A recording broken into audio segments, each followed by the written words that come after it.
ಮಾಡ್ತಾರೆ. ಮತ್ತೆ ಕ್ರಿಸ್ಮಸ್ ಅನ್ನೋದು ಕ್ರೈಸ್ತರು ಆಚರಣೆ ಮಾಡ್ತಾರೆ.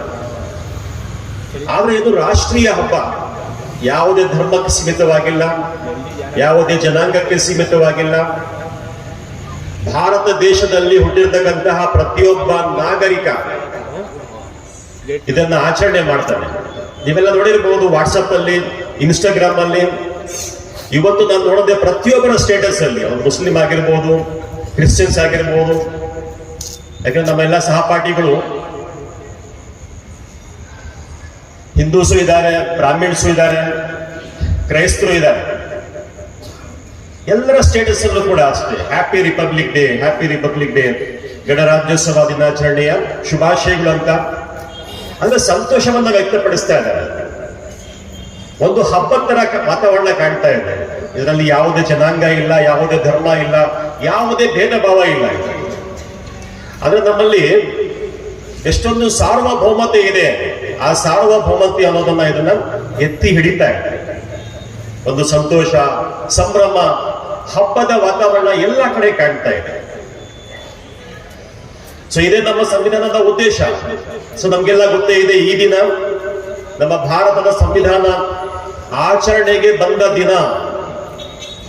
ಇದೇ ಪ್ರಮುಖ ಉದ್ದೇಶ, ಈ ದಿನವನ್ನ ಆಚರಣೆ ಮಾಡಲಿಕ್ಕೆ ಇರ್ತಕ್ಕಂತಹದ್ದು. ಸೊ ಇವತ್ತು ಪ್ರತಿಯೊಬ್ಬ ನಾಗರಿಕ, ನಮ್ಮ ದೇಶದಲ್ಲಿ ಹುಟ್ಟಿರ್ತಕ್ಕಂತಹ ಪ್ರತಿಯೊಬ್ಬ ನಾಗರಿಕ ಸಂವಿಧಾನವನ್ನ ಓದ್ಬೇಕು, ತಿಳಿಬೇಕು. ಕನಿಷ್ಠ ಪಕ್ಷ ಸಂವಿಧಾನದಲ್ಲಿ ನಮ್ಗೆ ಏನ್ ಮೂಲಭೂತ ಹಕ್ಕಿದೆ, ಒಬ್ಬ ಭಾರತೀಯ ಪ್ರಜೆಯಾಗಿ ನಮ್ಮ ಕರ್ತವ್ಯ ಏನು, ಇವೆರಡನ್ನ ಅಟ್ಲೀಸ್ಟ್ ನಾವು ಅರ್ಥ ಮಾಡ್ಕೋಬೇಕಾಗತ್ತೆ. ಪ್ರತಿಯೊಬ್ಬ ನಾಗರಿಕ, ಆತ ಹಿಂದೂ ಇರಲಿ, ಮುಸ್ಲಿಂ ಇರಲಿ, ಕ್ರೈಸ್ತರಾಗಿರ್ಲಿ, ಜೈನ್ಸ್ರಾಗಿರ್ಲಿ, ಸಿಖ್ರಾಗಿರ್ಲಿ, ಯಾರೇ ಇರಲಿ, ಪ್ರತಿಯೊಬ್ಬರ ಒಂದು ಕರ್ತವ್ಯ ಅಂತ ಹೇಳ್ಬಹುದು. ಆದ್ರೆ ನಾನು ತಿಳ್ಕೊಳ್ತೇನೆ, ನಮ್ಮ ದೇಶದಲ್ಲಿ ಕೆಲವರು ಮಾತ್ರ, ವಿದ್ಯಾರ್ಥಿಗಳು ಬಿಟ್ರೆ, ಕಾಲೇಜ್ ವಿದ್ಯಾರ್ಥಿಗಳು, ಸ್ಕೂಲ್ ವಿದ್ಯಾರ್ಥಿಗಳು ಬಿಟ್ರೆ ಯಾರಿಗೂ ಗೊತ್ತಿಲ್ಲ ಮೂಲಭೂತ ಹಕ್ಕು ಯಾವುದು, ಫಂಡಮೆಂಟಲ್ ರೈಟ್ಸ್ ಅಂತ ಹೇಳ್ತೀವಿ. ನಮ್ಮ ಭಾರತ ಸಂವಿಧಾನದ 3ನೇ ಭಾಗ ಮತ್ತೆ ವಿಧಿ 12ರಿಂದ 35ರವರೆಗೆ ಸುಮಾರು 6 ಮೂಲಭೂತ ಹಕ್ಕುಗಳನ್ನ, ಪ್ರತಿಯೊಬ್ಬನಿಗೆ ಹಕ್ಕು ಇದೆ. ಅದರಲ್ಲಿ ಮೊದಲನೇ ಹಕ್ಕಿನ ಬಗ್ಗೆ ನಾನು ಒಂದು 5 ನಿಮಿಷ ಮಾತಾಡ್ತೀನಿ. ಸಮಾನತೆಯ ಹಕ್ಕು, ಈಕ್ವಲ್ ರೈಟ್ ಅಂತ ಹೇಳ್ತೀವಿ. ಅಂದ್ರೆ ನಮ್ಮ ದೇಶದ ಭಾರತದ ಸಂವಿಧಾನ ಪ್ರತಿಯೊಬ್ಬರಿಗೂ ಸಮಾನ ಹಕ್ಕನ್ನ ಕೊಟ್ಟಿದೆ. ಎಲ್ಲರೂ ಸಮಾನರು. ಆತ ಹಿಂದೂ ಆಗಿರಲಿ, ಆತ ಮಸೀದಿಗೆ ಹೋಗೋದಾಗಿರ್ಬೋದು, ಒಬ್ಬ ಕ್ರೈಸ್ತನಾಗಿ ಚರ್ಚ್ಗೆ ಹೋಗ್ಬಹುದು, ಮತ್ತೆ ಒಬ್ಬ ಹಿಂದೂ ಮಂದಿರಕ್ಕೆ ಹೋಗ್ಬಹುದು, ದೇವಸ್ಥಾನಕ್ಕೆ ಹೋಗ್ಬಹುದು. ಪ್ರತಿಯೊಬ್ಬರಿಗೂ ಸಮಾನತೆ ಇದೆ, ಯಾವುದೇ ಭೇದ ಭಾವ ಇಲ್ಲ.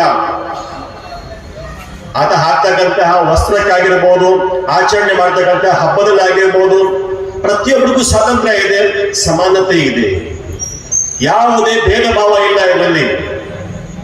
ಸೊ ಆ ಸಮಾನತೆಯ ಹಕ್ಕನ್ನ ನಮ್ಮ ಸಂವಿಧಾನ ನೀಡಿದೆ. ಆದ್ರೆ ನಮ್ಮಲ್ಲಿ ಸಂವಿಧಾನ ಬರೀ ಪುಸ್ತಕದ ರೂಪದಲ್ಲಿದೆ, ಕಾರ್ಯಾಚರಣೆ ಇಲ್ಲ. ಅದಕ್ಕೆ ನಾವು ಸಮಾನ ಅಂತಕ್ಕಂಥ ಭಾವನೆಯನ್ನು ನಾವು ಮೂಡಿಸ್ಕೋಬೇಕು. ಒಂದು ಉದಾಹರಣೆ ಕೊಡ್ತೀನಿ ನಾನು. ನಮ್ಮ ದೇಹದಲ್ಲಿ ಯಾವ ಭಾಗ ಮುಖ್ಯ? ಇದಕ್ಕೆ ಯಾವುದೇ ಉತ್ತರ ಇಲ್ಲ. ತಲೆನ ಇಲ್ಲ, ಕೈಯ ಇಲ್ಲ, ಕಣ್ಣ, ಕಾಲ ಅಂತ. ಇದಕ್ಕೆ ಯಾವುದೇ ಮೇಧಾವಿ ಉತ್ತರ ಕೊಡಕ್ಕಾಗಲ್ಲ. ಪ್ರತಿಯೊಂದು ಅಂಗನೂ ಇಂಪಾರ್ಟೆಂಟ್. ನಮ್ಮ ತಲೆಯಲ್ಲಿ ಇರ್ತಕ್ಕಂಥ ಕೂದಲು, ಒಬ್ಬ ಕ್ಷೌರಿಕ ಅದನ್ನ ಕತ್ತರಿಸ್ಬಿಟ್ಟು ಬಿಸಾಕ್ತಾನೆ. ನಾವ್ ಎತ್ಕೊಂಡು ಹೋಗಿ ಮನೇಲಿ ಇಡಲ್ಲ. ಹೇಗೆ ಗಾಡಿ ಪಾರ್ಟ್ಸ್ ನಾವು ಚೇಂಜ್ ಮಾಡಿದ್ರೆ ಕೆಟ್ಟೋಗಿರೋ ತಗೊಂಡೋಗಿ ಇಟ್ಟಿವಿ, ಅಟ್ಲೀಸ್ಟ್ ಸ್ಕ್ರಾಪ್ ಹಾಕೋಣ ಅಂತ. ಈ ಕೂದಲು ಕೂಡ ಇಂಪಾರ್ಟೆಂಟ್. ಅದನ್ನು ಯಾರು ನೋಡಿ, ಎಷ್ಟೋ ಜನ ಕೂದಲು ಹೋಗಿ ಬಾಂಡ್ಲಿ ಆಗಿಬಿಡ್ತಾರೆ. ಅವ್ರಿಗೆ ಗೊತ್ತು ಕೂದಲಿನ ಮಹತ್ವ ಏನು ಅಂತ. ಅದು ಕೂಡ ಇಂಪಾರ್ಟೆಂಟ್. ಸೊ ಹೀಗೆ ನಮ್ಮ ದೇಶದಲ್ಲಿ ಮುಸ್ಲಿಂ ಇಂಪಾರ್ಟೆಂಟಾ, ಇಲ್ಲ ಹಿಂದೂ ಇಂಪಾರ್ಟೆಂಟಾ, ಜೈನ, ಕ್ರಿಸ್ತ, ಇದಕ್ಕೆ ಯಾವುದೇ ಉತ್ತರ ಇಲ್ಲ. ಪ್ರತಿಯೊಬ್ಬರು ಪ್ರಮುಖವಾಗಿರ್ತಕ್ಕಂಥವ್ರು. ನಮ್ಮ ಭಾರತದ ಇತಿಹಾಸವನ್ನು ನೋಡಿದಾಗ ಸ್ವಾತಂತ್ರ್ಯಕ್ಕಿಂತ ಮುಂಚೆ ನೀವೆಲ್ಲ ಕೇಳಿರ್ಬೋದು, ಓದಿರ್ಬೋದು, ಮುಸ್ಲಿಂ ಲೀಗ್ ಆಗಿರ್ಬೋದು, ಕಾಂಗ್ರೆಸ್ ಅಧಿವೇಶನ ಆಗಿರ್ಬೋದು, ಜಲಿಯನ್ ವಾಲಾಬಾಗ್ ದುರಂತ ಆಗಿರ್ಬೋದು, ಪ್ರತಿಯೊಂದರಲ್ಲಿ ಪ್ರತಿಯೊಬ್ಬರ ಪಾತ್ರ ಇದೆ. ಮುಸಲ್ಮಾನ ಆಗಿರ್ಬೋದು, ಹಿಂದೂ ಆಗಿರ್ಬೋದು, ಕ್ರೈಸ್ತರಾಗಿರ್ಬೋದು, ಅಲ್ಲಿ ಯಾವುದೇ ಧರ್ಮ ಇಲ್ಲ. ಪ್ರತಿಯೊಬ್ಬರು ಭಾರತೀಯನಾಗಿ ಪ್ರಮುಖವಾಗಿ ಪಾತ್ರವನ್ನು ವಹಿಸಿದ್ರು. ಆದ್ರೆ ಇವತ್ತು ಯಾಕೋ ನಮ್ಮ ಸರ್ಕಾರಗಳು ನೀವು ಆಳ್ವಿಕೆ ಮಾಡಿ, ಒಳ್ಳೆ ಆಡಳಿತ ಕೊಡಿ, ಓಟ್ ಕೇಳಿ ಹಾಕೋಣ. ಆದ್ರೆ ನಮ್ಮಲ್ಲೇ ಫಿಟ್ಟಿಂಗ್ ಇಟ್ಟು ನಮ್ಮಲ್ಲಿ ಭೇದ ಭಾವ ತೋರಿಸಿ ದಯವಿಟ್ಟು ನಾನು ಕೇಳ್ಕೊಳ್ತೀನಿ, ಈ ಒಂದು ಸಮಾರಂಭದಲ್ಲಿ ನಮ್ಮನ್ನ ಹೊಡಿಬೇಡಿ. ನಮ್ಮನ್ನ ಹೊಡೆಯೋದು ಹೇಗೆ ಅಂದ್ರೆ ನಮ್ಮ ಅಂಗಗಳನ್ನ ಬೇರೆ ಮಾಡೋದು. ಕೈ ಸಪರೇಟ್ ಮಾಡ್ಬಿಟ್ರೆ ದೇಹ ಕೆಲಸ ಮಾಡಲ್ಲ, ತಲೆ ಸಪರೇಟ್ ಮಾಡ್ಬಿಟ್ರೆ ದೇಹ ಕೆಲಸ ಮಾಡಲ್ಲ, ಅದು ಅಪೂರ್ಣವಾಗಿರುತ್ತೆ. ಸೊ ಹೀಗೆ ಹಿಂದೂವನ್ನ ಕಡೆಗಣಿಸಾಗಿರ್ಬೋದು, ಇಲ್ಲ ಮುಸ್ಲಿಂ ಅನ್ನ ಕಡೆಗಣಿಸಿದಾಗ ದೇಹವನ್ನ ತುಂಡು ತುಂಡು ಮಾಡ್ದಂಗೆ ಆ ದೇಹ ಏನಕ್ಕೂ ಕೆಲಸಕ್ಕೆ ಬರಲ್ಲ. ಸೊ ಹೀಗೆ ಒಂದು ಸಮಾರಂಭದಲ್ಲಿ ನಾನು ಬೇಡ್ಕೊಳ್ಳೋದಷ್ಟೇ, ನಾವು ಹಿಂದೂ ಆಗಿರ್ಬೋದು, ಮುಸಲ್ಮಾನ್ ಆಗಿರ್ಬೋದು, ಯಾರೇ ಆಗಿರ್ಲಿ, ನಾವು ಭಾರತೀಯರು. ಸೊ ಎಷ್ಟೊಂದು ಮಾತಾಡ್ಲಿಕ್ಕೆ ಅವಕಾಶ ಕೊಟ್ಟಿರ್ತಕ್ಕಂತಹ ನಮ್ಮ ಸಭಾಧ್ಯಕ್ಷರಿಗೆ ಮತ್ತೆ ನನ್ನ ಭಾಷಣ ಕೇಳಿದ ಎಲ್ಲರಿಗೂ ವಂದಿಸುತ್ತಾ ನನ್ನ ಈ ಭಾಷಣ ಮುಗಿಸ್ತೇನೆ. ಜೈ ಭಾರತ್, ಜೈ ಸಂವಿಧಾನ್, ಜೈ ಭೀಮ್.